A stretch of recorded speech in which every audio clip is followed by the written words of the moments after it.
Tenemos el privilegio de regresar a Hechos capítulo 13 en esta mañana. Hechos capítulo 13. Hoy comenzaremos a responder a la pregunta: ¿cómo se ve una persona cuya vida y ministerio son controlados por el Espíritu de Dios? ¿Cómo se ve una persona cuya vida y servicio a la iglesia honran a Dios? Esta pregunta la respondemos en Hechos capítulos 13 al 14, donde nos presentan un retrato de la vida de una persona que agrada a Dios en su vida y en su servicio a la iglesia. Recordarán que en nuestro último estudio de Hechos capítulo 12 vimos cómo Dios continuó extendiendo el evangelio a través de Herodes, más bien a pesar de Herodes, y al llegar hoy al capítulo 13 entramos a una nueva sección de Hechos. Recordarán que Hechos prácticamente presenta los hechos del Espíritu Santo usando a los apóstoles en tres lugares. En primer lugar en Jerusalén, capítulos 1 al 8:3. En segundo lugar en Judea y Samaria, en el capítulo 8:4 hasta el capítulo 12. Ya concluimos la semana pasada, o hace 2 semanas. Y hoy entramos a la última sección, capítulos 13 al 28, cómo el Espíritu de Dios usó a los apóstoles y a la iglesia para extender el evangelio hasta lo último de la tierra. Aquí hay una división muy importante, capítulo 13 de Hechos. En los primeros 12 capítulos vimos que Pedro fue el apóstol más prominente, pero a partir del capítulo 13 hasta el capítulo 28, el Espíritu Santo presenta a Pablo como el apóstol más prominente en el libro.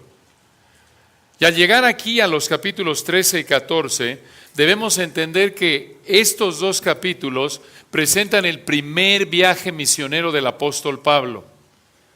Esta es la primera vez en la historia de la iglesia que nació, recuerden, en Hechos capítulo 2 en Pentecostés, en la que una iglesia envía misioneros en el sentido oficial, formal.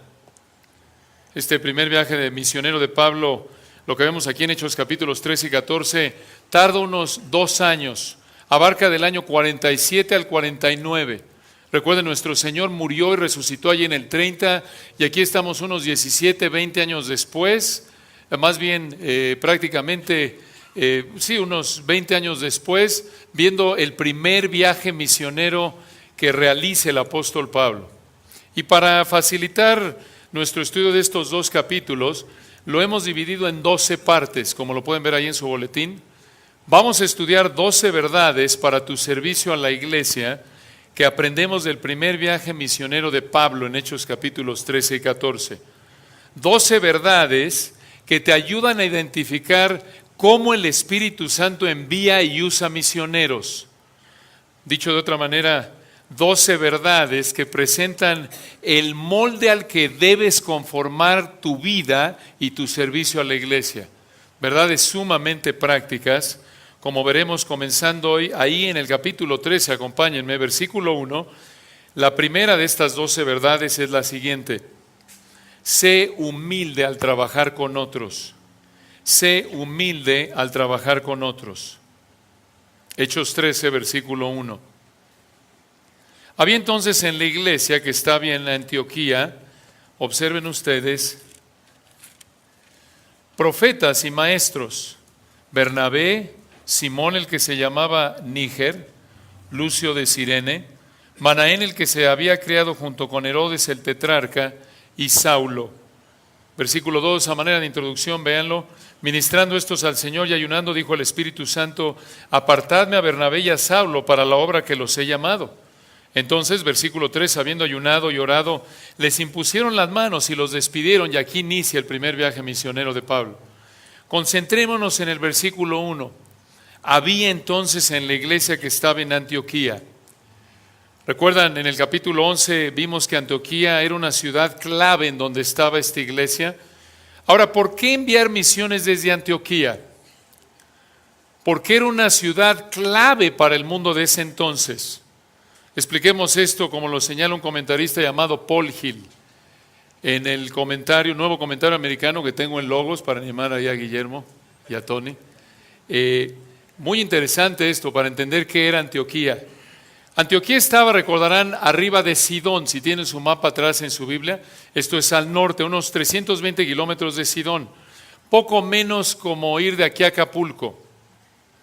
Algunos de ustedes recordarán cuando estudiamos Daniel hace algunos meses que Alejandro Magno fue un gobernante griego muy importante, ¿lo recuerdan? Muy importante. En Daniel 7:6 y Daniel 8:3-9 vimos que después de que Alejandro Magno murió, el imperio griego se dividió, ¿recuerdan entre cuántos gobernantes?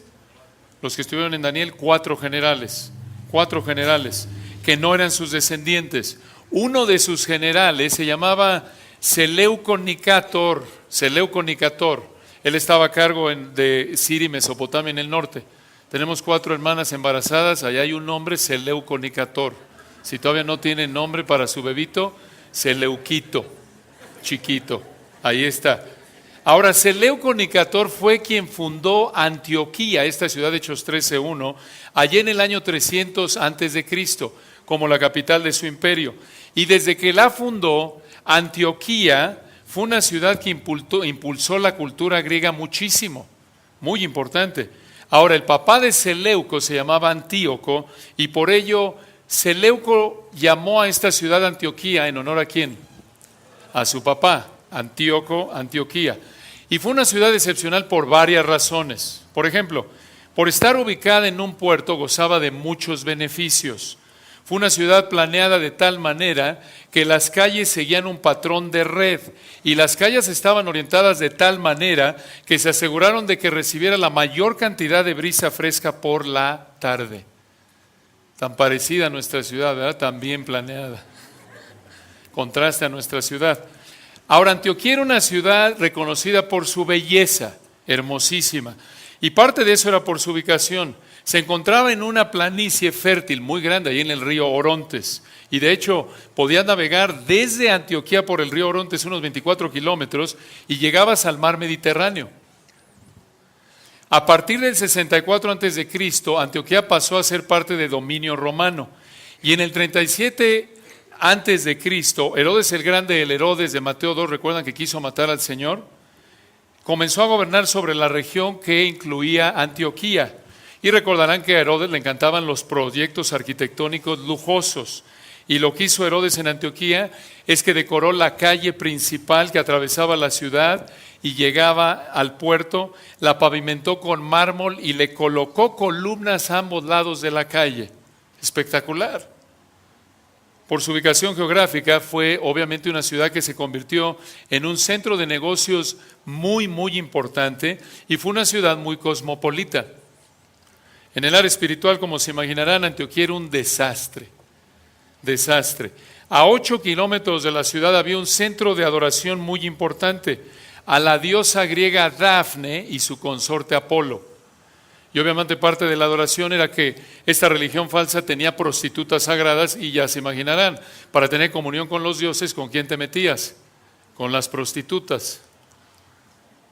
Esto contribuyó a que Antioquía fuera una ciudad muy inmoral. De hecho, aún dentro del Imperio Romano, que históricamente saben era muy inmoral, sobresalía Antioquía por su inmoralidad. Y ya para esta época del primer siglo después de Cristo, aquí en los días de Hechos capítulo 13, Antioquía era, escuchen esto, la tercera ciudad más grande del Imperio Romano, con una población de 500,000, 800,000 personas. De hecho, era la tercera ciudad, la primera era Roma, la segunda Alejandría y la tercera era Antioquía. Se estima que aquí, para la época de Hechos 11, Hechos 13, vivían de 25,000 a 50,000 judíos en la ciudad. Y pueden ver por qué era una ciudad clave para extender el evangelio. Muchos gentiles, muchas visitas, muchos judíos. Debido a que Antioquía entonces era un centro de negocios y un puerto, mucha gente la visitaba y habría sido un lugar ideal para diseminar el evangelio. Prácticamente era una ciudad muy parecida a Guadalajara o México en nuestra cultura. Y realmente es un privilegio, hermanos, que Dios nos haya puesto aquí. A veces pensamos, ya no quiero vivir aquí, el crimen, el tráfico, etcétera.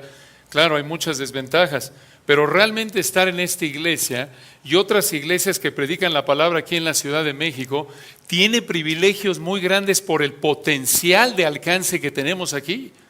Digo, aquí en la zona metropolitana, en términos generales, somos unos 30 millones de personas, Distrito Federal, Estado de México. Hay tanta necesidad por la palabra de Dios, ¿no es cierto? Y hay mucha gente que nos visita. Aún aquí en nuestra pequeña iglesia llegan gente de diferentes partes de México hasta del mundo, y algunos de ustedes son de otros países. Tenemos los amados Granados de Colombia y otros hermanos queridos como Cristian, Paola de Paraguay, Chile, y otros vienen y se van, y es un privilegio. Entonces, regresando aquí en Hechos 13:1, esta iglesia era una iglesia muy, muy estratégica para la extensión del Evangelio. Y aquí en Antioquía, noten, Hechos 13:1, habían profetas y maestros. ¿Qué quiere decir eso? Bueno, maestros, profetas y maestros, hombres capacitados por Dios para enseñar y proclamar la palabra de Dios. El hecho de que fueran profetas apunta a la capacidad, recuerdan, que tuvieron de recibir revelación para situaciones específicas. Lo vimos en Hechos 11, 27 al 28. Pero también proclamaron públicamente la palabra de Dios que ya había sido revelada. 1 Corintios 12, 28. Ahora, observen qué calibre de hombres. Este es el liderazgo de Antioquía. Estos son los predicadores de esta iglesia de Antioquía. Observen quiénes son. Versículo 1. Bernabé. ¿Quién es este hombre?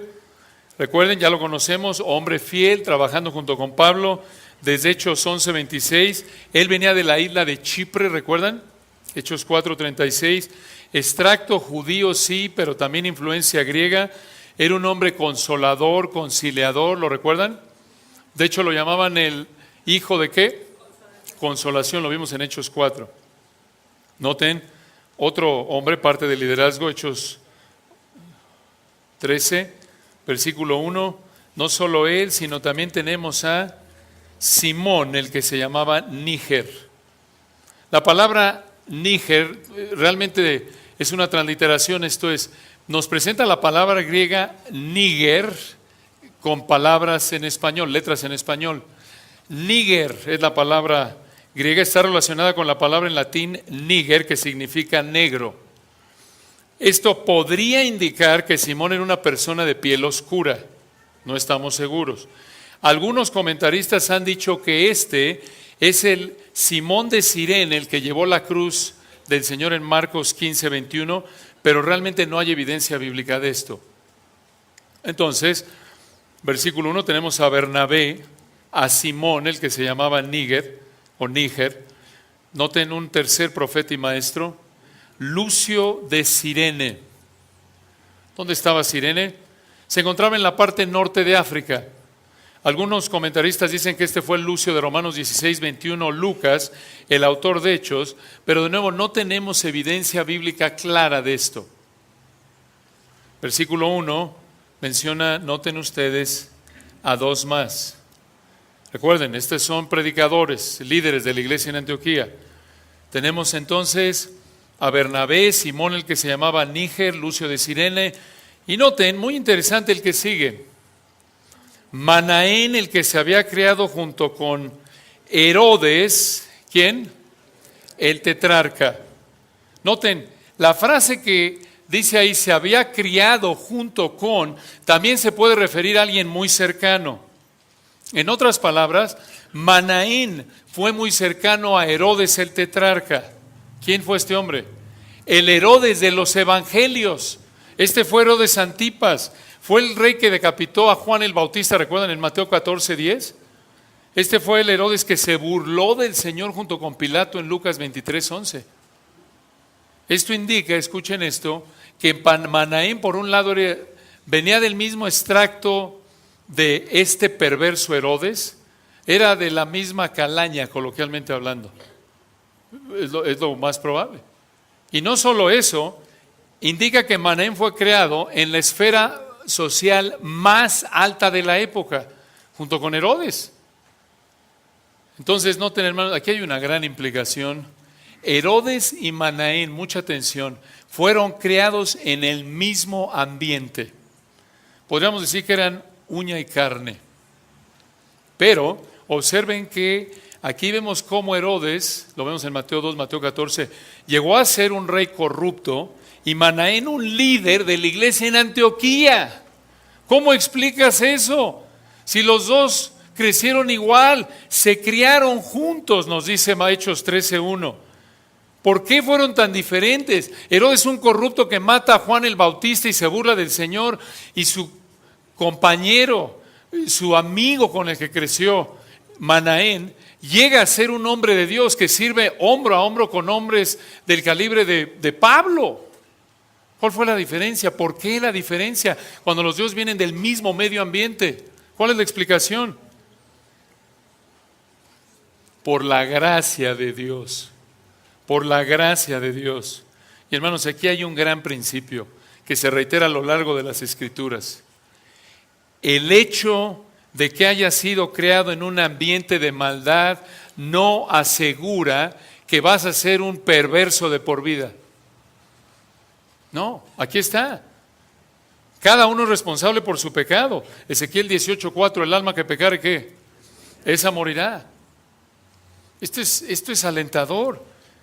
Y hermanos, también es una refutación implícita contra la psicología. No porque vienes en términos psicológicos no bíblicos de una familia disfuncional, o te hicieron esto de chiquito o aquello y aquello, estás condenado a una vida miserable de pecado. No. Nadie puede culpar su pasado o su medio ambiente por su pecado. Y lo vemos a lo largo de las Escrituras, hermanos. Abraham era un idólatra y fue un hombre ejemplar en su fe, ¿no es cierto? Ruth venía de una familia de adoradores de Moloc que sacrificaban ídolos y fue la única mujer en toda la Biblia llamada que mujer virtuosa, Ruth 3:11. Y así a lo largo de las Escrituras, ¿no es cierto? Abraham, Ruth, no hablemos de José, ¿recuerdan? José, uno de los hijos de Jacob. ¿De qué familia venía José? Pues, problemas, su papá bígamo, celos, sus hermanos violando ahí a mujeres en una ciudad terrible, celos, favoritismo, y José llegó a ser un hombre de Dios, ¿no es cierto? Así también Manaén. ¿Y cómo es posible entonces que alguien que tiene un pasado prácticamente, cómo es posible que habiendo crecido en un ambiente de impiedad como Manaén, llegues a ser un hombre de Dios como Manaén, al grado que eres un predicador de la palabra de Dios como Manaén en la iglesia de Antioquía? ¿Cómo es posible esto? Porque Dios, escucha esto, tiene el poder de transformarte mediante una fe arrepentida y a partir de ahí te da la capacidad de cultivar una vida de obediencia de tal manera que gradualmente obedeces más y desobedeces menos conforme te sometes a su palabra. Escucha, esto independientemente de tu pasado. Entonces, no culpes a tu pasado por tu presente pecaminoso. No seas como Adán, que vives, estás en pecado, y la mujer que me diste por compañera, pues Señor, pequé, si no me hubieras dado a Eva, no hubiera pecado. No, un momentito, Adán. Igual nosotros, nadie puede culpar a alguien por su pecado. Al final del día, el que tiene la última palabra en su pecado eres ¿quién? Tú, yo. El que tiene la última palabra en mi pecado soy ¿quién? Yo. Puede haber influencias externas, me puedo exponer a situaciones y demás que quizás contribuyan a la tentación, pero finalmente el que decide si peca o no eres ¿quién? Tú. Tú. Tan importante entender esto, reconocer nuestra tendencia a ser como Adán, ¿no es cierto? La mujer que me diste por compañera lleva, la mujer me engañó y sí la engañó, pero también la estaba culpando de manera indirecta, ¿no es cierto? Y así somos desde pequeños, tenemos esa misma naturaleza de Adán, ¿no es cierto? Por eso en cuanto podemos nos confrontan con nuestro pecado y lo evadimos, ¿no es cierto? Justificación, excusa tras excusa, no. Lo mejor, una de las bendiciones más grandes que les puedes dar a tus hijos es que aprendan a reconocer su responsabilidad por su ¿qué? Pecado. Y tú no los acolchones, no minimices su pecado. Es que mi angelito nunca haría eso, eso fue por esos truanes que lo rodearon y lo victimizaron. No, no, no, no. A lo mejor contribuyeron esos truanes, pero finalmente tu angelito cometió esa truanería porque él quiso. Y él tiene que entender eso, porque si otra vez es parte del problema de la psicología, no es que eres un mitómano, está enfermito y miente mucho. No, no, no. Eres un mentiroso habitual que se ha acostumbrado, ha cultivado de tal manera el hábito a mentir, que eres esclavo a tu pecado. Si no conoces a Cristo y si eres cristiano, tienes que quitarte ese hábito. Y alcohólico, pobrecito, está enfermito. No, no está enfermo. No está enfermo. Claro, hay factores ahí físicos y en ciertas situaciones tiene que ver un médico, pero finalmente él ha escogido cultivar ese estilo de vida que lo ha llevado a un estilo de vida de pecado habitual. Y es su culpa. Entonces, no justifiquemos nuestro pecado. Si no conoces a Cristo, no deja de estar culpando a tu pasado para justificar tu pecado actual. Es que no tuve papá, no tuve mamá. No importa.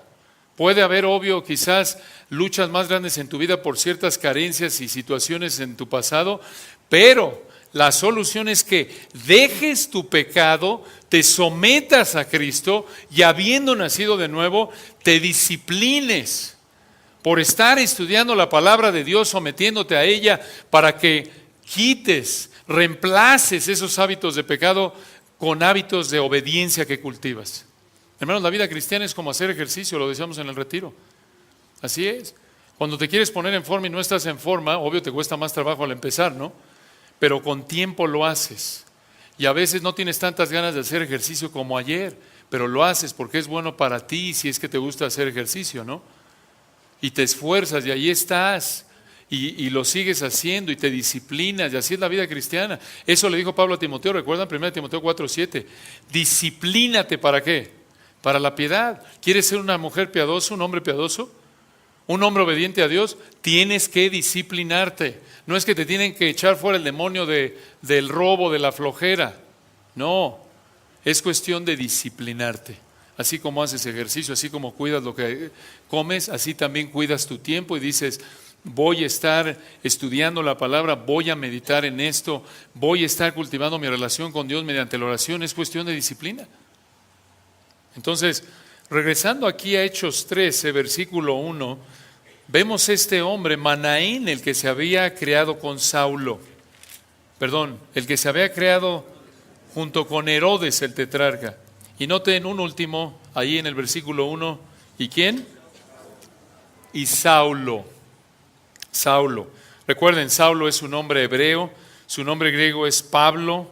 Saulo, un judío de Tarso, ¿recuerdan? Fariseo, convertido por el Señor en Hechos 9. Y quiero que observen esto. Observen los diferentes que eran los trasfondos de estos 5 hombres. Esto es impresionante, hermanos. Tenemos aquí a 2 judíos, un fariseo de Tarso, uno de África del Norte, otro de cuna real. Esta es una ensaladera de trasfondo, ¿no es cierto? Imagínense todos los hábitos, las tendencias, pero a pesar de sus hábitos y trasfondos tan diferentes, están trabajando ¿qué? Juntos. Hermanos, noten qué gran muestra de la gracia de Dios. Dios salva y coloca en su iglesia a gente de trasfondos tan diferentes que en términos humanos nunca habrían planeado trabajar juntos. ¿No es cierto? Pero Él lo hace. Esto muestra su poder, transforma personas de trasfondos tan diferentes y hacen que trabajen juntas. Dios no solo, noten, salva a gente de un trasfondo nada más, Dios salva a religiosos como Saulo y a paganos como Manaén y los pone a trabajar juntos. Y hermanos, este es un gran principio. Noten la unidad que hay aquí en el 13:1. Había entonces en la iglesia que estaba en Antioquía, véanlo de nuevo, profetas y maestros, Bernabé, Simón, el que se llamaba Níger, Lucio de Cirena, Manaén, el que se había creado junto con Herodes el tetrarca, y Saulo. Hay unidad aquí, esto es implícito, está implícito aquí. porque están trabajando, y versículo 2, noten, ministrando estos al Señor y ayunando un solo propósito. Debemos esforzarnos por preservar la unidad en la iglesia. Este es el principio que vemos aquí, de manera implícita. En el ministerio en donde Dios nos haya colocado, a pesar de nuestras diferencias de trasfondo social, económico, académico, racial, ¿cómo puedes lograr esto? Hay una respuesta, siendo ¿qué? Humildes, siendo humildes, pensando primero en las necesidades del otro, Filipenses 2, 3 y 4, no haciendo nada por contienda, por vanagloria, no buscando imponer tu voluntad, no buscando exaltarte a ti mismo, es lo que expresan esas palabras. No hagas nada por contienda, por vanagloria, antes bien con humildad, estimando a los demás como ¿qué? Superiores a ti mismo. No mirando nada más por lo tuyo propio, sino cada cual también por los de ¿qué? Lo de los otros. Imagínense si no hubieran sido humildes. Bernabé siendo tan conciliador y Pablo, que aparentemente era más no tan paciente, como lo vemos en Hechos 15, Bernabé diciendo, ay, vamos a aceptar a este hermano, y Pablo, ya, hombre, otra vez tú, el señor amorcito, por favor, ya, que Bernabé, hombre, se entiende que quiere ser conciliador, pero no funciona. O Manaén quizás con su trasfondo élite, menospreciando a Bernabé y a Pablo, oigan, pero qué bárbaros, ¿cómo les falta a ustedes diplomacia y elegancia, hermanos? Digo, Manaén creció con Herodes, ¿no es cierto? Y Saulo, y diciéndole a Saulo, Bernabé, quizás diciéndole, o a Lucio el de Cireno, y allá en el norte de África no te enseñaron modales, hermano. Permíteme enseñarte, yo vengo de cuna real, ¿no es cierto? Yo crecí con ropa de seda. Y Pablo con su trasfondo fariseo, condenando quizás las tendencias mundanas que quizás pudiera llegar a tener Manaén, que venía otra vez, había sido creado en charola de plata, literalmente. Y Saulo, oye, eres un mundano. Y Saulo con sus trasfondo fariseo, sectarista, conservador, ¿no es cierto? Imagínense qué problema hubiera sido, pero no fue así. Gracias a Dios fueron ¿qué? Humildes, para trabajar juntos con trasfondos tan diferentes. La implicación es que habrían tenido que tolerarse, habrían tenido que ser pacientes unos con otros, pasar por alto maneras, hábitos, tendencias de su pasado. Imagínense si Pablo hubiera dicho, no, ¿sabes qué? Olvídate, no hay química entre Manaén y yo. Olvídalo, esto no funciona. Este cuate, y Bernabé hubiera dicho, oye, tengo sentado en el hígado a este níger. Olvídalo. Muchas iglesias se dividen porque los líderes no tienen la humildad para soportarse, pasar por alto actitudes, etcétera, porque este es muy serio y este es muy bromista, ¿no es cierto? Y porque este de repente se ríe mucho y este no se ríe, o porque este es muy cuadrado y este es muy flexible. Hermanos, nos tenemos que aprender a tolerar. Y a uno no le gusta la manera de ser del otro y le molesta, y si no se esfuerza por amar al otro, terminan separándose. Y por eso se dividen muchas iglesias. No solo a nivel liderazgo, sino también a nivel congregación. Realmente estos hombres de manera implícita habrían aplicado el principio de Proverbios 19:11. Acompáñenme ahí por un momento. Proverbios 29:11.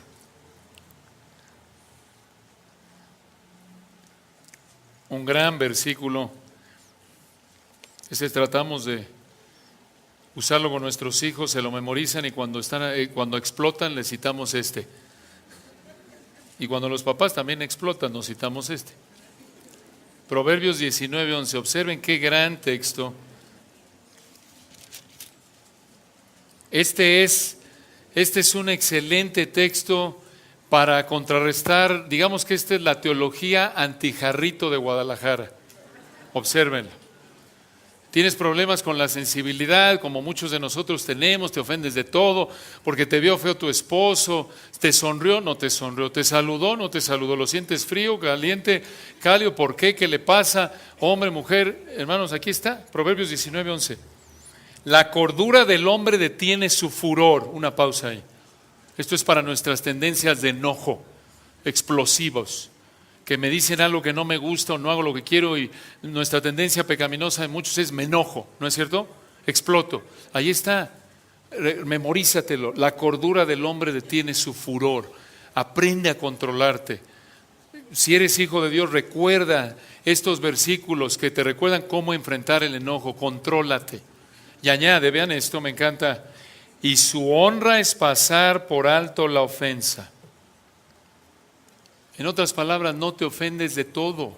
La Biblia dice, una persona honorable es una persona que pasa por alto la ofensa. Y a veces, hermanos, en nuestro pecado, a veces Robin me hace cosas que no son ni pecado y me ofendo.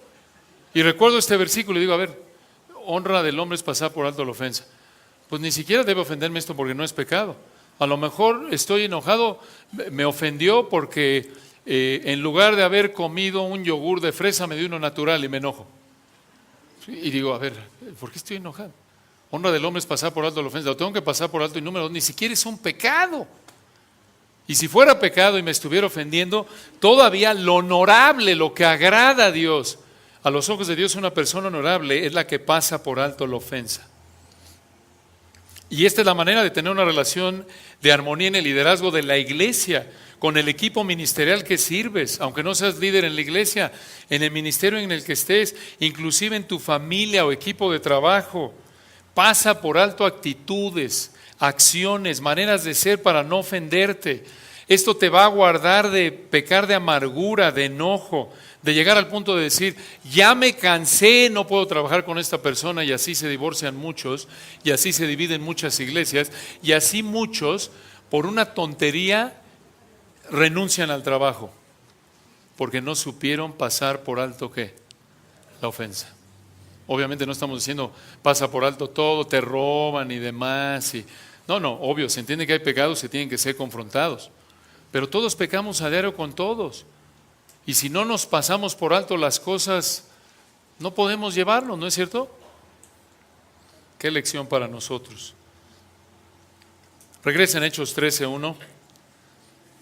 Una implicación práctica más, hablando de este punto de ser humildes. De nuevo, noten, estos hombres están trabajando juntos. Bernabé, Consolador, Simón, probablemente de África, Lucio de Cirene, seguro del norte de África, Manaén, el que se había creado junto con Herodes el tetrarca, y Saulo, de cuna real, un fariseo. Y hermanos, noten que todos son de trasfondos sociales que diferentes. Y hay una gran lección. Cuando en el liderazgo, un punto aquí, ¿qué era lo que los unía? Si son profetas y maestros, la implicación es que han sido calificados, son hombres bíblicamente calificados, ¿no es cierto? Por su piedad Dios los dotó y son hombres de Dios, por eso están sirviendo ahí. 1 Timoteo 3:1, la implicación será que son irreprensibles, ¿no es cierto? Lo que tienen en común estos hombres es su compromiso ¿con quién? Con Dios, y en este caso que todos son profetas y maestros, pero sus trasfondos son totalmente diferentes, ¿no es cierto? Cuando en el liderazgo de una iglesia solo ves a gente de un trasfondo, tienen algo en común que no sea la piedad, algo está mal. Esto implica que están ahí, quizás todos tienen la misma personalidad, que los líderes más influyentes, no todos están calificados espiritualmente, algo está mal. Cuando todos, por ejemplo, le van al mismo equipo de fútbol y no son piadosos, algo está mal. Si todos le van al mismo equipo de fútbol, no pasa nada, siempre y cuando sean ¿qué? Hombres de Dios. Ese es el punto de fondo. Eso muestra que en esa iglesia el criterio para seleccionar líderes es carnal, no bíblico. Porque una iglesia donde Dios guía es una iglesia guiada por la palabra ¿de quién? De Dios. Y la palabra de Dios establece que los requisitos para servir como pastor en una iglesia no tienen nada que ver con trasfondo ni personalidad, trasfondo académico, social, racial, sino con espiritualidad, con no solo compromiso con Dios, sino también la capacidad de servir en donde está sirviendo la persona. Y hermanos, esto obvio se aplica primordialmente a la iglesia, pero piénsalo en tu trabajo o en tu empresa. Si Dios te ha colocado en una posición donde tienes la responsabilidad de seleccionar a la gente que está bajo tu liderazgo, selecciónalos en base, número 1, a su ética laboral, a que son hombres íntegros, mujeres honestas, y número 2, que sean capaces en lo que hacen. Aunque te caiga mal la personalidad, salvo que esa personalidad o tenga sus tendencias afecte negativamente a la empresa, ¿no es cierto? Porque si no, hermanos, caemos en juegos políticos y este es mi compadre y aquel y es un inepto y es un ladrón, es un sinvergüenza, pero es mi hermano, déjalo ahí, por eso es director de esta área y está destrozando la empresa, pero como es el compadre del jefe, se queda ahí. Aquí no había política, ¿se dan cuenta? Entonces, 5 profetas maestros de la iglesia en Antioquía, versículo 1, siendo fieles en servir al Señor, siendo fieles, usando sus trasfondos de diferentes maneras. Y otra vez, específicamente, son personas que muestran humildad en trabajar juntos. Este es el punto clave. Sé humilde en trabajar con otros. Pasa por alto, muérdete el labio cuando este hermano con el que trabajas en X ministerio, ay, otra vez me la volvió a hacer. Otra vez, quedamos que íbamos a vernos y no vino, o lo que sea, otra vez este chistoreto con sus bromas que me caen al hígado, lo que sea. ¿Es pecado? No. Y si es pecado, dimensiónalo. ¿Vale la pena confrontarlo? Probablemente no. Pásalo por alto. Bueno, hay más. Yo creo que vamos a dejarlo ahí para no vamos a acabar el 12. Entonces creo que es suficiente para que concluyamos y si Dios quiere la semana próxima veremos el número 12 en nuestra lista. Sé fiel en servir a la iglesia. Sé fiel en servir a la iglesia. Oremos para terminar. Padre, te agradecemos por el privilegio que nos diste de estudiar tu palabra. Gracias, Señor, por este gran principio tan importante para nuestra vida, el tener la humildad para poder trabajar con otros. Ayúdanos, Padre, a examinar nuestra vida a la luz de estas verdades que hemos estudiado en esta mañana, no solo en nuestra relación con otros en la iglesia, sino examinar nuestra humildad en nuestra familia, en el trabajo. Entender que para poder trabajar con gente tenemos que aprender a pasar por alto lo que nos hacen, concentrarnos en servirlos, en pensar cómo podemos colocar sus intereses antes que los nuestros. Te agradecemos, Señor, por esta mañana que nos diste. Gracias por el privilegio que nos diste de adorarte juntos. Y oramos, Señor, que tu Espíritu nos haga seguir el ejemplo de estos hombres en la iglesia en Antioquía. Poder cultivar esta característica de una iglesia que te honra, que es controlada por tu palabra, controlada por tu Espíritu. Gracias, Señor, por nuestros líderes, esta amada iglesia, cada persona que tú has colocado aquí. Oramos que nos sigas haciendo madurar en esta área para tu gloria en Cristo Jesús. Amén.